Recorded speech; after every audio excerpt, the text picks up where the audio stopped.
Hello সবাইকে, আজকে আমি ভাঙের জুস বানাবো। এদিকে ফল রেডি করে নিয়েছি, কুচি করে কেটেছি। আপেল, কলা, বেদানা, কাজু, কিশমিশ। এদিকে ভাঙটা ভিজিয়ে রেখেছি, এটা পেস্ট করা হবে। এদিকে 2 কিলো দুধ নিয়েছি, দিচ্ছি 100 গ্রাম চিনি, 150 গ্রামের গুড়, আর কেটে রাখা ফলগুলো আমি দুধের মধ্যে সব মিশিয়ে নেব। এই ঘোলটা খেতে অসাধারণ লাগে।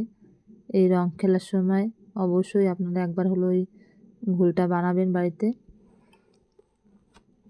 এদিকে কালাকাত দিয়ে দিচ্ছি, 4-5টা কালাকাত, সেটাও আমি এখানে দিয়ে দিলাম। আর দিয়ে দিলাম 50 গ্রামের মতো ঘি আর 250 গ্রাম দুধ। আমি এখানে সব কিছু দিয়ে মিশিয়ে নেব। এই যে নারকেলের নাড়ু, সেটাও আমি এখানে দিয়ে দিলাম। এটা একটা ডাল ঘাটানি দিয়ে আমি ভালো করে ঘেটে নেব। 4-5 মিনিট আমি ঘাটবো। আর দিয়ে দেবো যে বরফ, সেটা দিয়ে আমি ভালো করে ঘাটিয়ে মিশিয়ে নেব। এই যে ঘোলটা আমি দিয়ে দিলাম। এই যে আমার ঘোল রেডি হয়ে গেছে।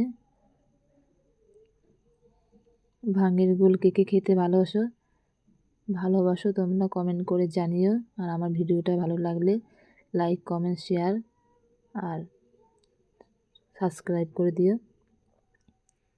আমরা সবাই মিলে আজকে হোলির দিনে এই জুসটা সবাই মিলে খাবো।